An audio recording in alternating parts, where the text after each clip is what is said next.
Africa Media Live TV. Kindly subscribe to our YouTube channel to get updated on the trending gist, latest news all over the world.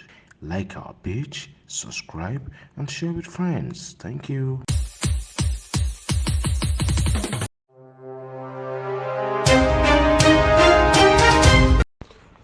Labour shun federal government, begin protest as oil workers down tools.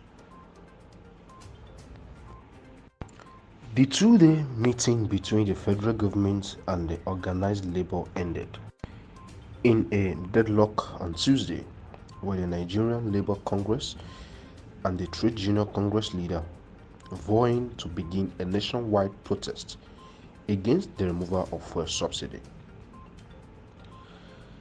This came as oil workers, under the aegis of the Petroleum and Natural Gas Senior Staff Association, begin an indefinite strike on Tuesday, citing inhumane treatment by the management of the Nigerian Upstream Petroleum Regulatory Commission, an agency of the federal government. The strike and planned protest by the organized labor slated for Wednesday, today, over the fuel subsidy removal by the federal government may shut down the country and paralyze the economy. Oil workers had earlier on Tuesday staged a protest and shut down the Commission's office in Lagos, while also vowing to shut down the agency office nationwide.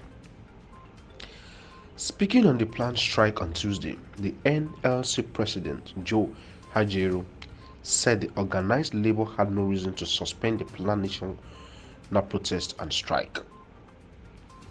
Hajero spoke a few hours after another round of meeting of the Presidential Steering Committee on Palliatives held at the Aso Rock Villa, Abuja, deadlocked. We have no reason to call off the planned protest. If we suspend or call it off, you will know. I can tell you that the mobilization is very high, Hajiro said in response to a question from the journalist. The federal government had, in a last-ditch effort to avert the strike, met with NLC and TUC leader on Monday, but they clearly also failed to reach any resolution. AfricamediaLive reports that the federal government and the organized labor have been at loggerheads following the removal of fuel subsidy by President Bola Ahmed TINUBU on May 29, 2023. In an effort to foster negotiations, the government set up a committee to look into the demands of the labor union for 300% wage increase to enable workers to cope with the challenges imposed by the deteriorating economic situation that came with the removal of the controversial fuel subsidy, among other things. Through the committee was given a total of 8 weeks to come up with a subsidy plan for working and Nigeria at large. The labor leaders insisted that the committee has continued to show a lack of commitment towards their shared goal. An earlier move by the labor leader to embark on strike was stopped by court order obtained by the government. Speaking earlier after the meeting with federal government official, the NLC Secretary General Emmanuel Ubuaja hinted that the Congress would consider the government's appeal for a peaceful resolution, but it was countered by the Deputy Vice President of the NLC, Titus Hamba, who said there was no new development following the national broadcast made by the President Bola Ahmed TINUBU on Monday evening. TINUBU had unveiled a 500 billion naira palliative, which he said would be shared to manufacturers, small businesses, and farmers. He also disclosed plans to increase salaries and acquire 3,000 CNG powered by mass transit buses for all the 36 states and the Federal Capital Territory. However, the Assistant National Secretary of NLC, Mr. Chris Onyeka, told the African media that the protest was reversible despite the appeal by the government. The planned national wide protest is on. It is irreversible, Onyeka told the African media. When he asked if the organized labor would consider federal government's appeal to shelve the strike. Similarly, the Congress is a statement signed by Ajero on Tuesday night asked Nigerians to ignore news about a possible suspension of its planned nationwide strike. The text statement, which was posted on its official Twitter handle at NLC headquarters, read, "Ignore fake rumors. NLC is never divided. We are one, united, and strong Labour Center." The protest rally holds today, Wednesday, nationwide. Addressing journalists after the meeting of the Presidential Steering Committee on Palliative, the TUC President, Festus Osifo, described the palliative rolled out by the President grossly insufficient. Giving an update on the outcome of the meeting, he said, "About the protest, yes, the federal government also appealed that we should shelve the protest.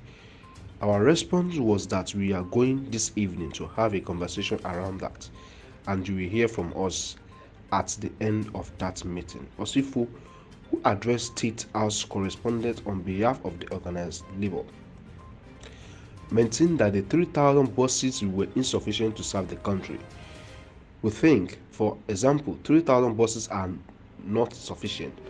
By the time you divide it by 37, you can see how many they can come up to. So it is not sufficient, grossly inadequate. Then we also think that some of the measures put on the table are not for reaching, so we are also going to demand for what we think we do. So if we think 30,000 buses could do it, 40,000 buses could do it in the immediate. Yes, we'll push it forward, he added. The labor leader noted that the labor unions are pushing for the adoption of a minimum wages that match the economic realities of post-petrol subsidy, that goes appeal for a way due to the bureaucracies involved in the current absence of the subcommittee. In the interim, the organized labor is pushing for wages afterward which are implementable immediately. It stated, "On our part, what we are demanding is wage award." So wage award, like for example, you've had some states that have said we are paying 40,000 minimum. So it is more or less they are giving it. It is not the law. They are doing above the minimum wages. So for us, we felt that the federal government could do on their own so much above the minimum wages without much conversation, because the committee of the minimum wages has not been constituted. We want to be very clear on that. That committee has not been constituted. Federal government reacts. Shedding more light on what transpired at the meeting, the President Chief of Staff, Femi Gbadagba, said the federal government involved the organized labor that TINUBU's rollout was only start of more to follow. Basically, we laid out a plan for the intervention of Mr. President.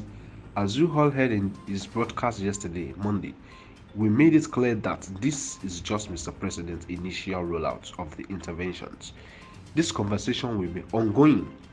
We appealed to labor on the protest of tomorrow. We found listening here, and they did agree that they all accept that Mr. President broadcast was a welcome development, and that they will go back home to talk to the other leaders that are not present here today. So we hopefully that they will arrive at a good deal and call off the strike tomorrow, he explained. The NLC delegation was led by its General Secretary, Emma Ubaja, and the TUC by its President, Osifo. The federal government's representative included Benjamin Miller, the Permanent Secretary, Minister of Labour and Employment, Kacholom Daju, The special advisor to the president on energy, Olu Vahinjane, the group chief executive officer of the Nigeria National Petroleum Company Limited, Mele Kyari, among others. Meanwhile, the NLC has criticized TINUBU's declaration in his broadcast that the review of the minimum wages was imminent. The Congress, in the statement on Monday night, noted that it was open knowledge that the review of minimum wages would commence in 2024, as stipulated by law. It stated that the TINUBU administration had failed to show cooperation and dialogue with members of the organized labor. The statement signed by the NLC president read Party Labour is disturbed that while President TINUBU in speech lavishly praised the private sector for quickly dispensing wages award to other employees, the federal government has failed to do the same for public workers in its employment. This is a clear case of falling woefully to live up to the standard it has set for others to meet. It is open knowledge that the review of the national minimum wages is a matter of the law which is expected to happen in 2024. How would Nigerian workers cope with the current reality of hyperinflation and suffering unleashed by the hasty removal of the so-called petrol subsidy till 2024, when the national minimum wage would be reviewed? This is incredible.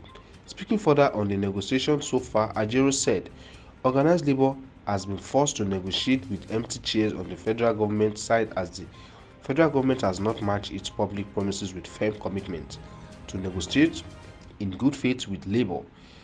As a matter of fact, the subcommittee on wage award has not been inaugurated and has not met. PDP firms. Speaking in the same vein, the People Democratic Party described the President's Monday address as a horrifying reminder of similar promises made by former President Muhammadu Buhari, which were left unfulfilled. The party added that the broadcast was a huge disappointment, even for the supporters of the administration, many of whom are finding it difficult to cope with the hardship occasioned by the removal of petroleum subsidy. Addressing journalists on Tuesday, the National Publicity Secretary of the party, Debo Olugunagba, said Tinubu's promises were only aspirational, stressing that the management of the subsidy removal is beyond the present administration. The speech shows the cluelessness of the APC.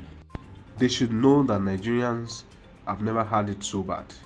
If this whole thing is well managed, PMS should not sell above 150 per litre. He said, despite the hardship being experienced by the Nigerian over the removal of the fuel subsidy, the leader of the new Nigerian People's Democratic Party in Southwest, BC Olopeyin, urged Nigerians to exercise patience with the current administration. Olopeyin, who was reacting to President Tinubu's live broadcast on Monday in an interview with journalists in Ibadan, the Oyo State capital, said, I also feel the heat, not just feel like that. I am feeling it very serious. I spent over 60,000 naira on fuel from Ibadan to Lagos alone. I wouldn't have even tried it if not for a business trip. Now look at the downtrodden markets, men and women traders and the likes. So the increment of workers' salaries cannot help the situation, but the palliative cannot save it. The federal government should bring down the price of the petrol. We should stop deceiving ourselves. The only immediate solution is for the price of the petroleum to come down, he insisted. Angry oil workers, in a sign of things to come, oil workers on Tuesday shut down the Nigerian Upstream Petroleum Regulatory Commission office in Lagos as they sang and chanted solidarity anthems. One of the protesters, Holu Ezekiel, said the protest at the banking of the Petroleum and the Natural Gas Senior Star Association of Nigeria National President Osifo, who also doubles as the TUC President Festo Osifo. According to the Ezekiel, NUPRC offices nationwide have been shut down as the strike action will continue until their demand will met by the management. He said, "We only have chosen to begin a nationwide strike today simply because our management has decided not to do the needful. They have decided to ignore the welfare of staff. Like we keep saying, these are politicians that have been imposed on us. They have taken the leadership of the organization backward. As you are aware, we used to be DPR, and from the advent of the PIA, which split the DPR into two, NMDPRA and NUPRC, we are the upstream section of the sector. We monitor the IOCS and independent oil producers. The PIA clearly stated that we would not enjoy any employment conditions lower than what we used to enjoy as defunct DPR.